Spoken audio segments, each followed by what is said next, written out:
So you need to digitalize your process to get a robust process for your inspection cycle. We have a solution with a different step, and I will introduce you the step 1, which is the planner, in order to prepare your inspection plan, in order to drive your process, go in the different step and go directly to the production and measure and receive the data. At this stage, with the planner product, you will be able to identify directly in a few clicks the characteristic is driven by the design requirements. So I will introduce you what we are going to do.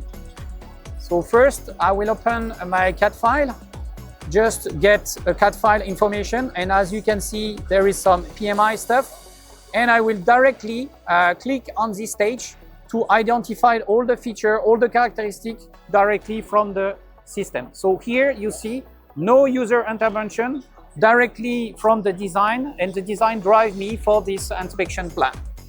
According to that, I've got my characteristic. I can get a look if it is a very accurate characteristic or, let's say, a robust characteristic. In parallel with this product, you will be able to prepare your reports, definitely, and then you are already all the feature, all the inspection plan, in order to go to the other step.